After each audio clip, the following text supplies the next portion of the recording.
Tirto, Asnat Satria, Afif Almi, Ahmad Jalul.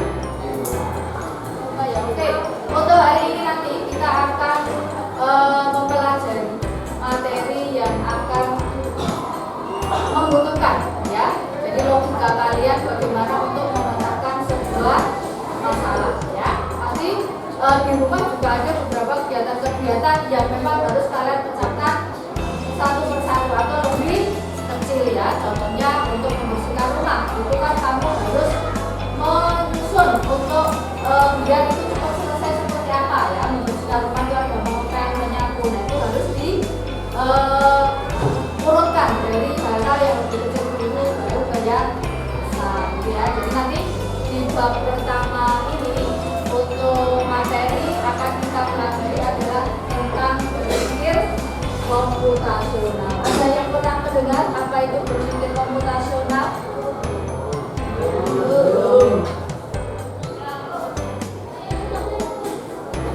Oke, berpikir komputasional adalah berpikir komputasional itu biasa kita sebut dengan istilahnya apa? Computational thinking. Jadi suatu cara untuk menyelesaikan masalah, iya, secara lebih detail, ya, dengan cara sistematis dan logis. Jadi seperti dalam komputer. Komputer itu kan kalau menyelesaikan masalah dia harus dipecah menjadi bagian-bagian yang lebih kecil. Seperti itu juga manusia, ya. Dia memiliki kemampuan untuk berpikir secara komputasional. Jadi untuk menyelesaikan masalah menjadi bagian-bagian yang lebih kecil agar mendapatkan informasi yang lebih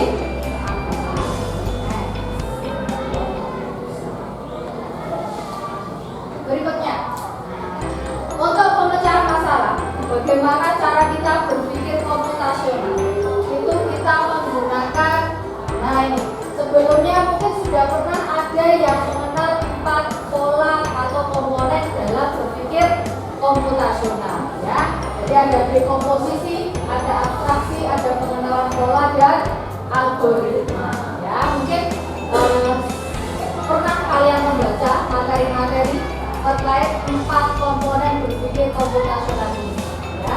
Jadi komponen yang digunakan dalam memecahkan masalah, ya.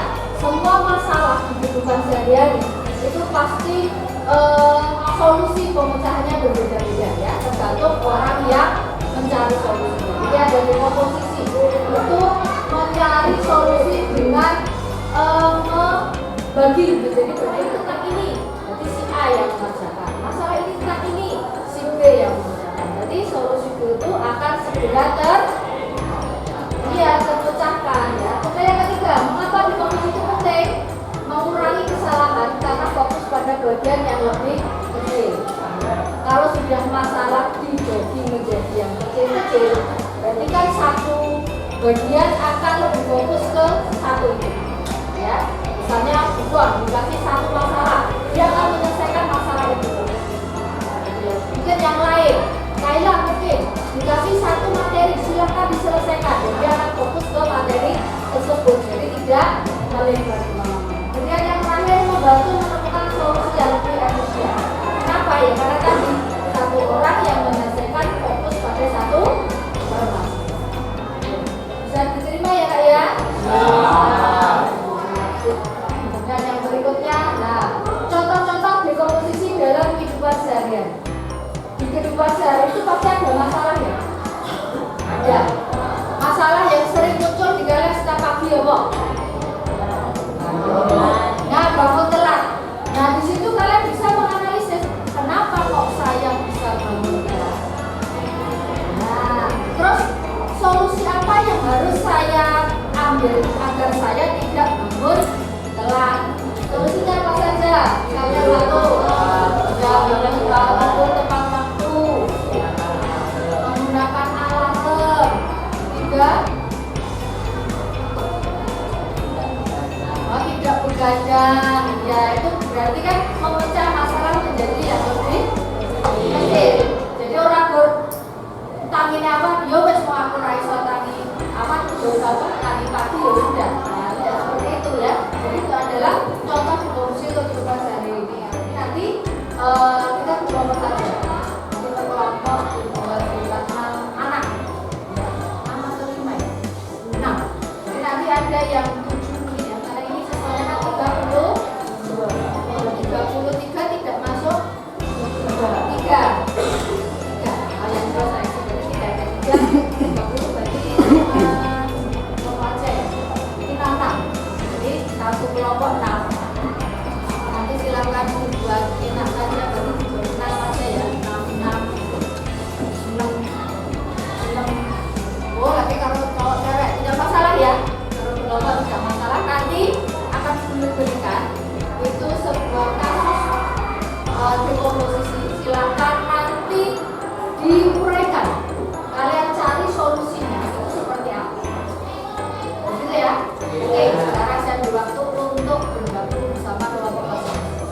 Diskusikan dulu bagaimana dekomposisi. Oke, ini yuk, ini orientasi masalahnya apa?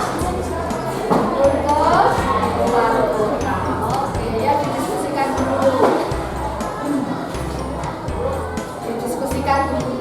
Ya, baru nanti ditulis bersama.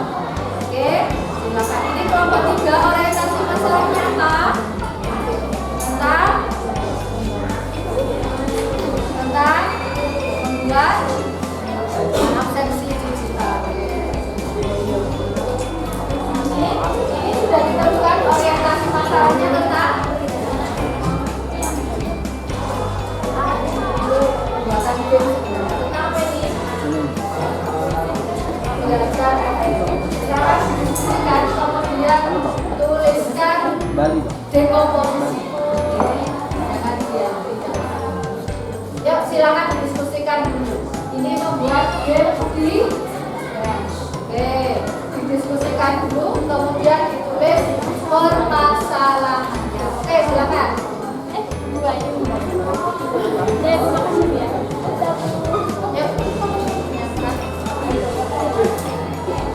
Didiskusikan dulu. Ya, silakan ditulis.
database. Sudah. Ini mau dicalonkan dari kelompok pertama atau berarti gimana yang atur ya? Semua sudah siap? Sudah. Jadi yang maju pertama kelompok berapa?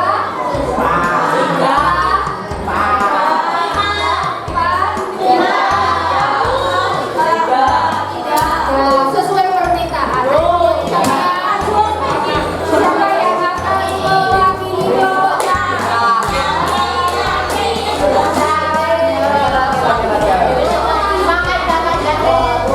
Lagi ini. Jangan atur. Lagi ini.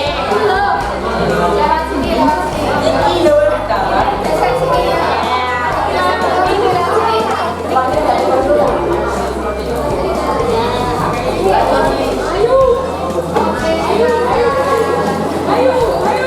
Nanti dibacakan orientasi masalahnya itu apa? Ya, kelompok 1, kelompok 3. Anggotanya siapa? Kemudian orientasi masalah yang tadi kalian cari itu apa? Kemudian dekomposisinya itu seperti apa saja? Setelah itu kelompok yang lain silahkan menanggapi atau mungkin masih kurang ditambah ini atau mungkin sebenarnya tidak perlu ini tidak berkata seperti itu. Oke, yang lain silahkan diperhatikan. Kelompok 3 naik. Oke, diperkenalkan dulu. Nah, anggotanya.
komponen dan karakter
Arjuna, Afif, Haikal, Roza. Orientasi masalah, mengetahui jadwal belajar efektif selama seminggu. Dekomposisi, identifikasi masalah besar, membuat jadwal seminggu. Pecah menjadi bagian kecil.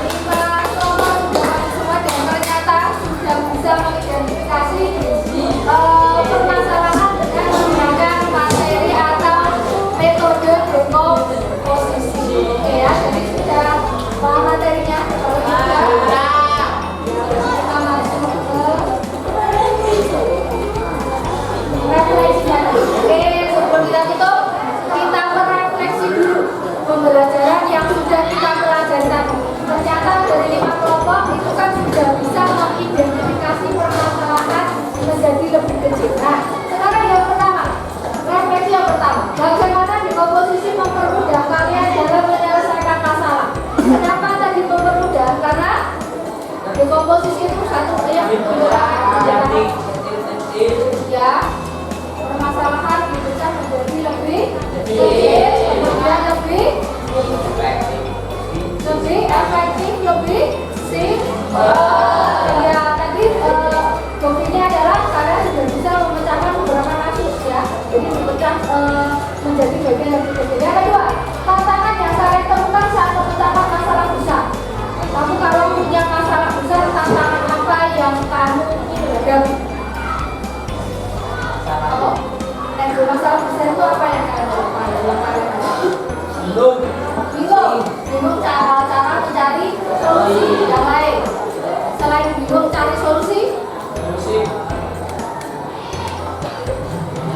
bingung cari solusi, kesulitan dalam memahami ya masalah itu sebenarnya akarnya dari mana.